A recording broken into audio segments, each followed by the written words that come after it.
오늘은 가나안 땅에 들어가서 도피성을 정하여서 혹시 실수로 사람을 죽였을 때 피신처로 만들라는 주님의 명령에 대한 말씀입니다. 개인적인 복수로부터 보호하고 생명을 살려주는 데 있습니다.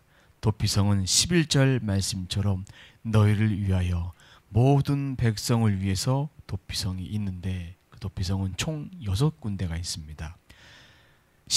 14절 말씀에 보면 새 성읍은 요단 이쪽에 두고 새 성읍은 가나안 땅에 두라고 오늘 말씀에 말해주고 있습니다.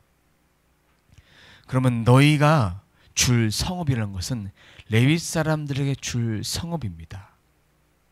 이 성읍에 들어갈 수 있는 사람은 15절 말씀 보면 이스라엘 자손, 타국인, 이스라엘 중에 거류하는 자 이렇게 정해져 있습니다. 단 15절 하반절에 보면 부지 중에 살인한 모든 자가 들어갈 수 있는 것입니다.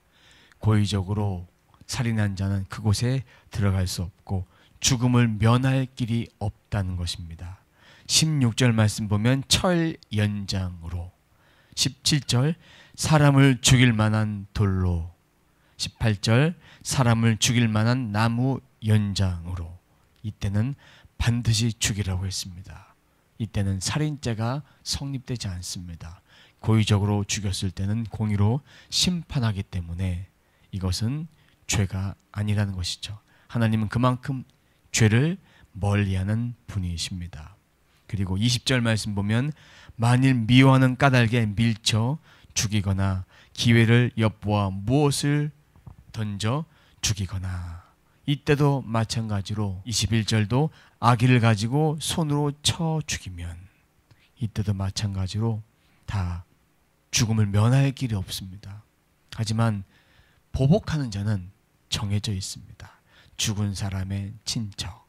19절 말씀 보면 피를 보복하는 자는, 이 얘기는 죽은 사람의 가까운 친척만이 보복할 수 있습니다. 아무나 혈기왕성해서 보복을 할 수가 없는 것입니다.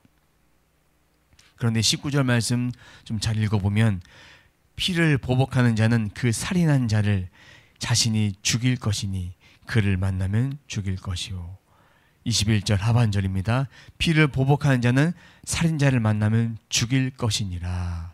죄에 대한 심판의 말씀입니다. 죄를 엄히 다스리시겠다라는 그 말씀입니다. 그러나 악의가 없이 실수로 죽인 자는 어떻게 합니까? 22절 말씀 보면 악의가 없이 우연히 사람을 밀치거나, 우연입니다.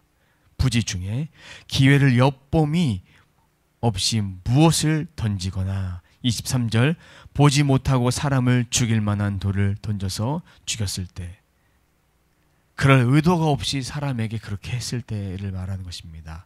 이런 사람은 도피성으로 가서 보호를 받을 수 있는 것입니다. 그런데 오늘 말씀에 보면 이런 말씀이 있습니다. 그는 대제사장이 죽을 때까지 있어야 된다고. 왜 그럴까요? 실수로 살인한 자는 대제사장이 죽음으로 살인죄가 완전히 해결됩니다. 그러면 대제사장은 예수 그리스도를 예표하고 있습니다. 대제사장 대신 예수 그리스도만이 죄를 구속하여 주십니다. 이것을 통하여 하나님의 크신 사랑을 알 수가 있습니다. 만약에 도피성에서 나갔다가 그를 죽이면 살인죄가 아닙니다. 이것은 하나님의 긍휼을 무시하는 행위입니다. 더 이상 보호를 받을 수 없게 됩니다. 도피성 밖에서 죽어도 하나님의 긍휼에서 죄가 된다는 것입니다. 우리는 하나님의 긍휼하심 안에서 날마다 거해야 합니다. 예수님 떠나면 아무도 구원받을 수 없다는 것입니다.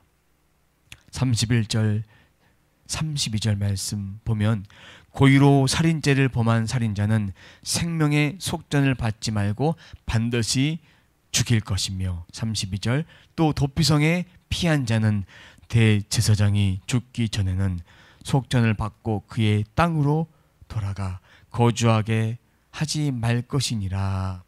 고의로 살인한 자는 죽음 면할 길이 없고 실수로 살인한 자는 도피성 은혜를 입을 수 있습니다. 그러나 대제사장이 죽음으로 속전을 받습니다. 모든 죄악은 하나님이 미워하십니다. 그러나 실수로 지어졌던 죄에 대해서는 하나님은 그것을 기회를 주십니다. 오늘 하루 살아가면서 함께 묵상할 것은 하나님이 주신 도피성의 은혜에 감사한 삶을 살고 있는지, 구원의 방주의 은혜를 누리며 살고 있는지, 고의적으로 그리고 알고도 죄를 짓는 것이 무엇이 있는지 묵상해 보기로 합니다. 오늘도 우리에게 주신 말씀을 함께 묵상하며 기억하며 도피성의 은혜로 살아가는 삶이 되시길 주님의 이름으로 축원합니다. 기도하겠습니다. 하나님 감사합니다. 하나님은 저희들에게 도피성의 은혜를 주셨습니다. 이 도피성의 은혜는 부지 중에 알고 한 것이 아니라 모르고 죄를 졌을 때, 특별히 살인죄를 졌을 때 용서하신다는 것입니다. 반드시 도피성이 들어가야만 보복을 면할 수 있다라고 오늘 말씀을 통해서 말해주고 있습니다. 그런데 대제사장이 죽을 때까지 도피성에서 피할 수 있는 은혜가 있습니다. 오늘 이 말씀을 기억하면서 우리들에게 도피성 은혜를 주신 것을 기억하며 늘 감사하며 항상 하나님과 우리와 동행하며 그 사랑 안에서 우리가 날마다 거할 수 있도록 저희들을 붙들어 주시고 함께하여 주옵소서. 하나님, 저희들은 하나님의 은혜로 구원받은 그리스도의 교회임을 기억하며 날마다 도피성 은혜를 체험하며 살아갈 수 있도록 인도해 주옵소서. 감사드리며 예수님의 이름으로 기도드립니다. 아멘.